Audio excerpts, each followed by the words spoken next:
UAE में रहने वाले लाखों भारतीयों के लिए 1 जुलाई से पासपोर्ट रिन्यूअल, वीजा सर्विसेज और दूसरे कॉन्सुलर कामों का पूरा सिस्टम बदलने वाला है। अगर आप यूएई में रहते हैं और आने वाले महीनों में पासपोर्ट रिन्यू करवाने, किसी डॉक्यूमेंट को अटेस्ट करवाने या वीजा से जुड़ा काम करवाने या कॉन्सुलर सर्विस लेने की योजना बना रहे हैं, तो ये बदलाव आपके लिए सीधे तौर पर इंपॉर्टेंट है। सबसे अच्छी बात यह है कि फिलहाल किसी तरह की घबराहट की जरूरत नहीं है, क्योंकि सरकार ने साफ कर दिया है कि पहले से जमा किए गए एप्लीकेशंस पर कोई असर नहीं पड़ेगा। लेकिन 1 जुलाई के बाद नया आवेदन करने वालों को नई प्रोसेस फॉलो करनी होगी। आज इस वीडियो में हम समझेंगे कि बदलाव हुआ क्या है, किससे इम्पैक्ट होने वाला है, पूरे एप्लीकेशंस का क्या होगा, आपके अधिकार क्या हैं और किसी भी परेशानी से बचने के लिए किन बातों का ध्यान रखना बहुत जरूरी है। तो चलिए फिर जल्दी से वीडियो को शुरू करते हैं। हाय, मेरा नाम है वर्षा दुबे, आप मुझे देख रहे हैं एनबीटी टेक एड पर। सबसे पहले मेन अपडेट को समझ लेते हैं। अब तक यूएई में भारतीय पासपोर्ट, वीजा और कॉन्सुलर सर्विसेज के लिए बीएलएस इंटरनेशनल और एसजीआईवीएस ग्लोबल के जरिए आवेदन किए जाते थे। लेकिन इंडियन एम्बेसी ने एक नई सिलेक्शन प्रोसेस के बाद अल हिंद टूर्स एंड ट्रैवल्स को नया सर्विस प्रोवाइडर नियुक्त किया है। इसका मतलब है कि 1 जुलाई 2026 से नए एप्लीकेशंस इसी नए सिस्टम के जरिए जमा किए जाएंगे।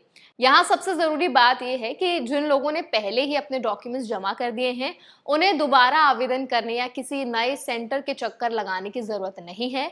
भारतीय एम्बेसी ने साफ किया है कि 1 जुलाई से पहले जमा किए गए सभी एप्लीकेशंस पुराने सर्विस प्रोवाइडर्स के जरिए ही प्रोसेस किए जाएंगे।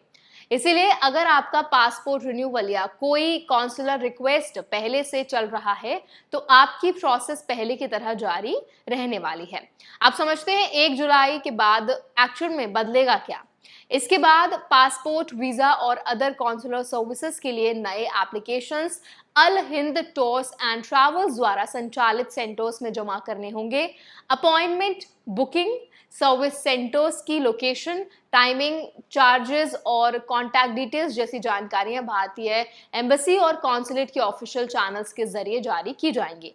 इसलिए किसी भी नई एप्लीकेशन से पहले ऑफिशियल इंफॉर्मेशन देखना बेहद जरूरी होगा।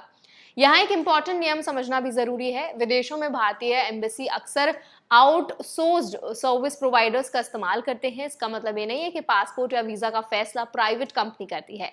फाइनल अथॉरिटी हमेशा इंडियन एम्बेसी और कॉन्सुलेट के पास ही रहती है। सर्विस प्रोवाइडर का काम केवल एप्लीकेशन लेना, डॉक्यूमेंट्स कलेक्ट करना और प्रोसेसिंग सपोर्ट देना होता है। इसीलिए किसी भी एप्लीकेंट का कानूनी संबंध और अधिकार भारतीय मिशन के साथ ही बने रहते हैं। भारतीय नागरिकों के लिए जानना भी जरूरी है कि सर्विस प्रोवाइडर बदलने से आपके पासपोर्ट, वीजा या कॉन्सुलर राइट्स में कोई बदलाव नहीं आता। आपके एलिजिबिलिटी, रिक्वायरमेंट डॉक्यूमेंट्स और ऑफिशियल रूल्स पहले की तरह ही लागू रहेंगे। केवल आवेदन जमा करने का माध्यम बदल रहा है। इसीलिए अगर कोई व्यक्ति या एजेंट ये दावा करे कि नए प्रोवाइडर के आने से अप्रूवल रूल्स बदल जाएंगे, तो ऐसी बातों पर भरोसा नहीं करना है।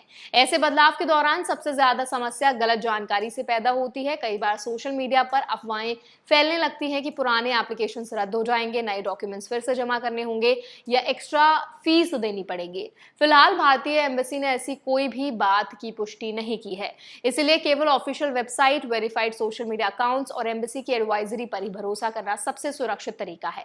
अगर आपका पासपोर्ट अगले कुछ महीनों में एक्सपायर होने वाला है या आप किसी कॉन्सुलर सर्विस के लिए आवेदन करने की योजना बना रहे हैं, तो पहले ये जांच कर लें कि आपका एप्लीकेशन 30 जून से पहले जमा होगा या 1 जुलाई के बाद। इससे आपको सही सेंटर और सही प्रोसेस चुनने में आसानी होगी। साथ ही सभी रिसीट्स, एप्लीकेशन नंबर्स और डॉक्यूमेंट्स की कॉपी संभाल कर रखना भी जरूरी है, ताकि ट्रांजिशन पीरियड में किसी भी स्थिति में आपके पास पूरा रिकॉर्ड मौजूद रहे। अब इस पूरे बदलाव से सबसे बड़ा संदेश यही निकलता है कि सर्विस प्रोवाइडर बदल रहा है, लेकिन भारतीय नागरिकों के अधिकार और कॉन्सुलर सर्विस के जो एक्चुअल नियम हैं वो नहीं बदल रहे हैं। इसलिए घबराने की नहीं, बल्कि सही जानकारी रखने की जरूरत है। ऑफिशियल अपडेट्स पर नजर रखें, किसी थर्ड पार्टी एजेंट की सलाह पर तुरंत भरोसा ना करें और नया एप्लीकेशन जमा करने से पहले एम्बेसी द्वारा जारी निर्देशों को ध्यान से पढ़ें। सही जानकारी के साथ ये ट्रांजिशन बिल्कुल नॉर्मल रहेगा और यूएई में रहने वाले भारतीयों को सभी सेवाओं को पहले की तरह एंजॉय या जो भी वो फायदा उठा पाएंगे पहले की तरह ही। तो आई होप ये वीडियो आपके लिए हेल्पफुल रहा होगा। अब इस पूरे वीडियो पर आपका क्या फीडबैक है, कमेंट्स में शेयर करें। ऐसे और वीडियोस के लिए हमारे चैनल एनबीटी टेक एड को भी जरूर सब्सक्राइब करें।